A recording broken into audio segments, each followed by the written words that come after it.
The live TV, सच सबसे आगे।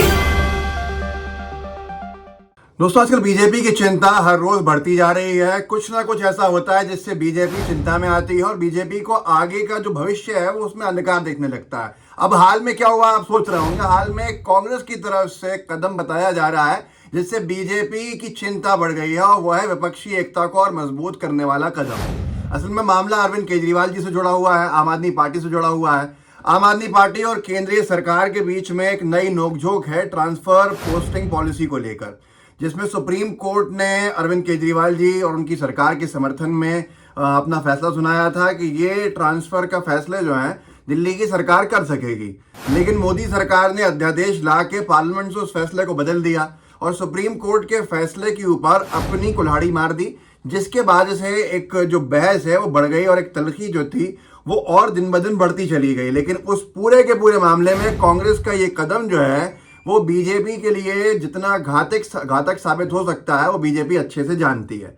हिंदुस्तान ने लिखा है कि बीजेपी संग लड़ाई में केजरीवाल को मिल सकता है कांग्रेस का साथ, तबादला नीति पर संसद में अध्यादेश का करेगी विरोध, सवालिया निशान है। कि क्या ऐसे सूत्र बता रहे हैं। ये हिंदुस्तान का कहना है कि कांग्रेस पार्टी केजरीवाल जी और आम आदमी पार्टी का समर्थन कर सकती है जो जिस तरह से संसद में बीजेपी के इस अध्यादेश के खिलाफ जो लड़ाई अब सीधे सीधे एक तरह से विपक्षी दलों की और बीजेपी की बनती जा रही है, क्योंकि केजरीवाल जी समर्थन मांग रहे हैं। भले केजरीवाल जी ने कश्मीर के मामले में जब कश्मीर का स्टेटहुड छीना जा रहा था और उसको यूनियन टेरिटरी में परिवर्तित किया जा रहा था और वहाँ पे अधिकारों की लड़ाई शुरू हो रही थी, उस वक्त केजरीवाल जी ने बीजेपी की मदद करते हुए राज्यसभा में बीजेपी के पक्ष में वोट डाला था और जम्मू कश्मीर को स्टेट पूर्ण राज्य से के दर्जे से हटा के यूनियन टेरिटरी बदलवाने के अंदर अपना अहम योगदान भी दिया था और ये पाप उनके सर पे है। लेकिन अब पूरी की पूरी परिस्थितियां उल्टी उन्हीं के ऊपर आ गई हैं ऐसी ही, और अब वो उसी चीज़ के लिए, उन्हीं अधिकारों के लिए लड़ाई लड़ रहे हैं। तो विपक्ष का साथ ऐसे हालात के अंदर बिना किसी आगे एक दूसरे को नुकसान पहुंचाने के सोच विचार के साथ उनको मिल रहा है, क्योंकि बीजेपी एक देश के अंदर जिस तरह का माहौल बना गई है उसको लेकर हर कोई चिंतित है। अब यहाँ पर आगे ये भी लिखा है कि कांग्रेस के और आम आदमी पार्टी के संबंध अच्छे नहीं रहे हैं, लेकिन अब बीजेपी के खिलाफ जो लड़ाई है विपक्षी एकता में कांग्रेस मजबूती देते हुए केंद्रीय नेतृत्व के फैसले से पहले ही अब इस तरह की जो सुगबुगाहट है वो आने लगी है कि विपक्षी एकता को मजबूत करने के लिए कांग्रेस पार्टी ये दिल्ली वाले अध्यादेश का जो मामला है उसमें बीजेपी के खिलाफ साथ देगी सारे विपक्षी दलों का, जो दिल्ली की सरकार के समर्थन के अंदर अपना कदम बढ़ाएंगे केंद्र के सदन में। तो जागरण ने लिख भी दिया है, केंद्र के अध्यादेश पर केजरीवाल को मिला कांग्रेस का साथ, खड़गे की नीतीश कुमार से मुलाकात के बाद फैसला। इसमें इन्होंने हवाला दिया आनंद शर्मा जी की एक प्रेस वार्ता का, जो लिखा इन्होंने पार्टी की ओर से आधिकारिक प्रेस कॉन्फ्रेंस करते हुए वरिष्ठ नेता आनंद शर्मा ने इस बारे में पूछे सवालों का जवाब देते हुए कहा कि कांग्रेस का साफ मानना है कि सुप्रीम कोर्ट का इस मामले में निर्णय बिल्कुल सही था और पार्टी ने इस फैसले का स्वागत किया था। मतलब दिल्ली की सरकार को ट्रांसफर का अधिकार दिया जाए, ना कि मोदी सरकार या केंद्र की सरकार जो है उसमें हस्तक्षेप रखे और उसमें फैसले ले कि सरकार में ट्रांसफर किस अधिकारी का कहाँ होगा। इससे एक असमंजस की स्थिति पैदा होती है, एक तरह की लड़ाई झगड़े की स्थिति पैदा होती है, कॉन्ट्रडिक्शंस होते हैं, क्योंकि सरकार की बात मानते नहीं है अधिकारी, और अधिकारी हटाने भी शुरू कर दिए थे केजरीवाल सरकार ने। उसके बाद मोदी सरकार अध्यादेश ले आई और वो फैसला ख़त्म कर दिया और सुप्रीम कोर्ट के फैसले को पलट दिया। नीतीश कुमार जी असल में दिल्ली पहुंचे थे, केजरीवाल जी से मिले, उसके बाद वो मल्लिकार्जुन खड़गे जी और राहुल गांधी जी से मिले। उसके बाद से इस तरह की बातें निरंतर अब सामने आ रही हैं, जो अपने आप में एक बहुत बड़ा विपक्षी एकता का एक मिसाल हो सकती है। भले ही केजरीवाल जी ने बहुत कुछ साथ नहीं दिया हो विपक्षी दलों का, लेकिन अब उनके विषय के ऊपर विपक्षी दल एक हो रहे हैं, क्योंकि हालात का तकाजा भी होगा और जिस तरह के हालात बने हैं उसके खिलाफ लड़ाई के लिए जो विपक्षी दल एक हो रहा है ये बीजेपी की चिंता बढ़ा रहा है। न्यूज़ 18 ने लिखा है कि नीतीश कुमार ने मल्लिकार्जुन खड़गे और राहुल गांधी से की मुलाकात, विपक्षी एकता को लेकर कांग्रेस ने किया बड़ा ऐलान।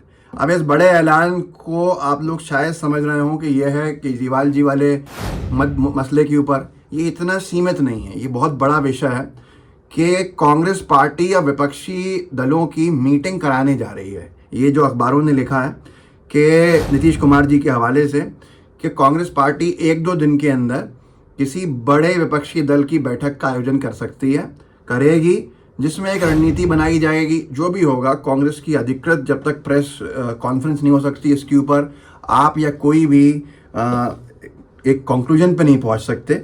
लेकिन यहाँ नीतीश लिखा है न्यूज़ 18 ने, बिहार के मुख्यमंत्री नीतीश कुमार ने सोमवार और कांग्रेस अध्यक्ष मल्लिकार्जुन खड़गे और वरिष्ठ नेता राहुल गांधी से मुलाकात की। इस दौरान बीजेपी के खिलाफ रणनीति को लेकर चर्चा की गई। वहीं इस बैठक के बाद कांग्रेस की ओर से विपक्षी दलों की एक बड़ी बैठक कराए जाने का ऐलान किया गया। और आगे लिखा है कि अगले साल होने वाले लोकसभा चुनाव को लेकर विपक्षी दल एकजुट होने की कवायद कर रहे हैं। इसी सिलसिले में बिहार के मुख्यमंत्री ने सोमवार को मुलाकात की। अब बीजेपी के खिलाफ जो रणनीति बनाई जानी है, उसके लिए एक बड़ी बैठक होने वाली है। उस बड़ी बैठक का तारीख और स्थान, इसकी घोषणा कांग्रेस पार्टी की तरफ से कहा जा रहा है, ये अखबार ने लिखा है कि 1-2 दिन में हो जाएगी। अब आप खुद सोच लीजिए बीजेपी के लिए कितना बड़ा चिंता का विषय है। वो इसलिए है कि एक तरफ विपक्षी दल एक हो रहे हैं, दूसरी तरफ बीजेपी के जो घटक दल हैं वो उनका एनडीए से साथ छोड़ते ही जा रहे हैं। तो बड़े बड़े घटक दलों को साथ छोड़ चुके हैं। अगर देखा जाए तो 2019-20 की बात है, जब लिखा था भास्कर ने कि 22 साल में 29 पार्टियां एनडीए छोड़ चुकी। अकाली दल अकेली सहयोगी जो भाजपा के साथ पहले दिन से है, पर अब किसानों के लिए छोड़ सकती है साथ, और उसके बाद उसने छोड़ दिया था साथ। अगर देखा जाए तो पिछले 4 साल में, ये भी एक स्टोरी की थी, 3 सहयोगी छोड़ चुके हैं लेफ्ट, और 2 में टूट आ चुकी है। जो सहयोगी दल इनके साथ छोड़ चुके हैं उनका असर सीधे सीधे राज्यों के अंदर पड़ा है। पहला है बिहार में जनता यूनाइटेड का साथ छोड़ना, जुलाई 2022 में अलग हो गए एनडीए से, और अब कह दिया कभी नहीं साथ में आएंगे। तो लोकसभा की चिंताएं बीजेपी के लिए बढ़ती जा रही हैं।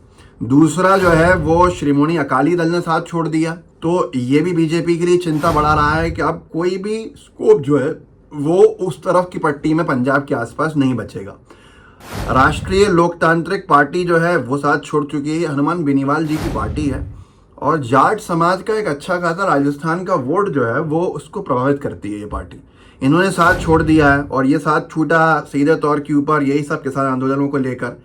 अब जो आती है टूट जिन पार्टीज में हो गई है, वो रामविलास पासवान जी की पार्टी, इनका घटक दल था, वो टूट गई है। साथ में शिवसेना टूट गई है। तो ये बीजेपी के लिए अब चिंता बहुत ज़्यादा बढ़ गई है कि बीजेपी क्या करेगी, बीजेपी कैसे लोगों को एक साथ करेगी। दूसरी तरफ विपक्ष एक हो रहा है, और ख़ास तौर पर ये केजरीवाल जी के विषय पर आम आदमी पार्टी की जो दिल्ली की सरकार के अधिकार दिए थे सुप्रीम कोर्ट ने, उसके ऊपर कुल्हाड़ी चलाई मोदी जी की सरकार ने। उसको लेकर अब जिस तरह से विपक्षी एकता बढ़ रही है आगे, नीतीश कुमार जी का केजरीवाल जी से मिलना, राहुल गांधी जी से मिलना, खड़गे जी से मिलना, कांग्रेस का ये कहना कि वो बहुत जल्दी 1-2 दिन में तारीख और जगह का ऐलान कर देगी विपक्ष के दलों की मीटिंग को लेकर, शरद पवार जी भी एक अहम भूमिका में रहेंगे। ये सारी की सारी चीज़ें बीजेपी के लिए अब क्या राइट क्या लेफ्ट बचा है, अब सब कुछ बीजेपी वर्सेस ऑल विपक्ष हो चुका है, और इसमें बीजेपी मुसीबत में आ जाएगी। क्योंकि अगर जगन रेड्डी की पार्टी और नवीन पटनायक जी की पार्टी साथ नहीं देती है तो ये बिल जो है बीजेपी नहीं पास करा पाएगी, और ये पहली बीजेपी की शिकस्त होगी विपक्षी एकता के सामने घुटने टेकना। तो इस वीडियो को आगे बढ़ाइए, लोगों को जागरूक कर सकते हैं कीजिए, व्हाट्सएप ग्रुप्स होंगे उनमें शेयर कीजिएगा, लाइव टीवी को सब्सक्राइब भी कीजिए, बेल आइकन भी दबाइए। जय हिंद, जय भारत। द लाइव टीवी, सच सबसे आगे।